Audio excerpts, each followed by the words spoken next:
Welcome. In this lecture, we'll be discussing incidence versus prevalence. Let's first discuss incidence. Incidence is best assessed in cohort studies. If you remember our lecture on observational studies, cohort studies are a type of observational study that follow a group of people, known as a cohort, over time to see how certain exposures or risks affect the risk of developing a disease. The important takeaway is that incidence looks at different incidents over time. And that's a key point when we talk about incidence. It typically takes place over a set period of time. The equation for incidence can be remembered as new cases divided by the population at risk. Incidence differs from prevalence, as incidence measures new cases. Prevalence measures existing cases. There is an N in the word incidence, which helps to remind me that they look at new cases over a set time, such as 1 year or 1 month.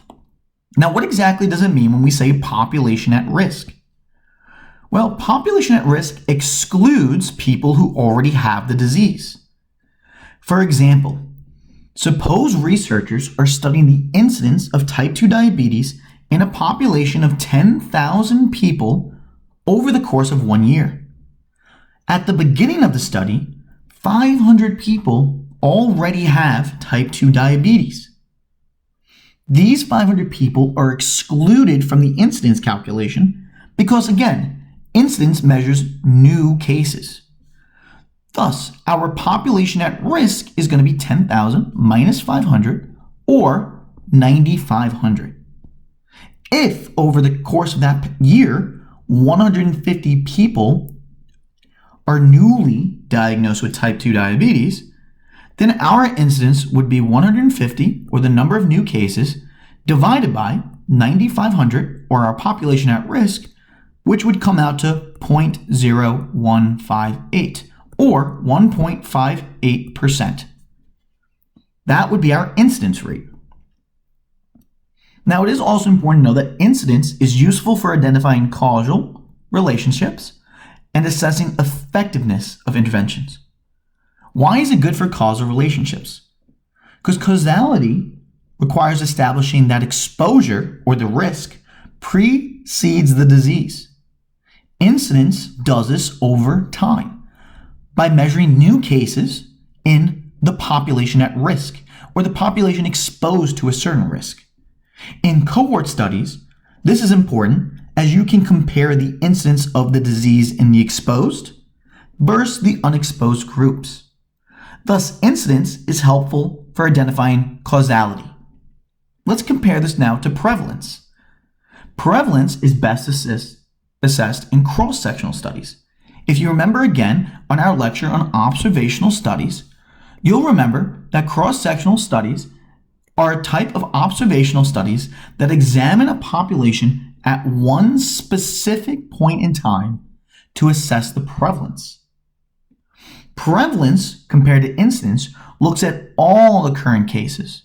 Remember, incidence only looks at the new cases over a set time frame. Prevalence can be calculated as the number of existing cases compared to the total number of people in a population. This, as compared to incidence, is typically at a single point in time. You want to think of prevalence as a picture or a snapshot in time, where compared to incidence, which looks at new cases only in the at-risk population, prevalence looks at the total number of cases in the population at one point in time. Simply put, it is the total number of people with whatever we're looking for, disease, right now at this moment in time. Prevalence can be influenced by a multitude of different things, such as incidence, or how many new cases. If incidence, or the number of new cases, increases, that would lead to an increase in prevalence. Recovery or cure rates. If individuals can be cured from this disease, then the prevalence would most likely decrease over time. And of course, the mortality rate. Where faster individuals die with this exposure, then we would expect a lower prevalence.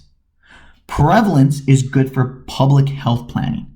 This helps to estimate resource needs, such as how many medications or therapists we may need. This is not useful for identifying causes because it doesn't establish causality. Causality, remember, is which came first, the disease or the exposure. Causality is useful or can be calculated in incidence, not in prevalence. Now, what are some key points of prevalence? Prevalence affects both the negative predictive value and the positive predictive value. Positive predictive value and prevalence, the P for the P, are going to be directly related. Prevalence is the proportion of people in a population who actually have the disease.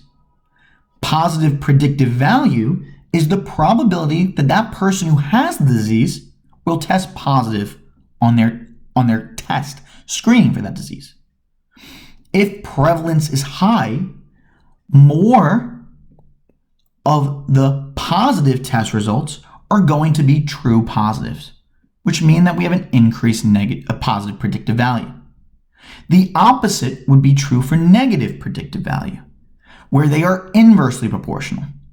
Thus, an increase in prevalence will lead to a decrease in negative predictive value. You want to know that prevalence affects both negative predictive value and positive predictive value, as they are typically tested on exam day. It is important to know that prevalence does not affect sensitivity or specificity. Prevalence also helps to estimate the pre-test probability, or what we expect the outcome to be. Another high testing point is going to be in the realm of chronic diseases, where prevalence is typically going to be higher or greater than incidence calculation for chronic diseases. As these individuals tend to live longer, the number of new cases typically does not change, but the number of people with these disease will increase. Now, this goes on to talk about our next point, where we can compare what affects incidence and prevalence, which is another high-yield testing point for exam day. So let's first discuss screening. Screening, such as CT scans for lung cancer or mammograms for breast cancer, detects more cases. This, or an increase in screening, will lead to the higher number of new cases, and in turn, a higher number of existing cases, or cases in the entire population. Thus, increasing screening will increase prevalence as well as incidence. Now let's talk about survival time, aka chronic diseases. Increase in survival time, like mentioned before, will typically more so affect prevalence, as the number of people with the disease yearly, or new cases yearly, will not change. But the only thing changing with these individuals is how long they can survive with this disease. An example of this would be prostate cancer. Prostate cancer, typically the incidence yearly is the same, thus the prevalence is going to increase. A longer disease duration leads to a higher prevalence. Now, in comparison to prostate cancer, what if we look for increased mortality? An example of this would be lung cancer. If individuals are passing away more or faster, this means the total number of existing cases in that population would most likely decrease over time, as more and more individuals are passing away. Thus, the number of existing cases will also decrease. But there will be no effect on incidence. The reason being is because the number of people being diagnosed with lung cancer yearly will most likely stay the same. The big takeaway point is going to be shorter disease duration equals lower prevalence.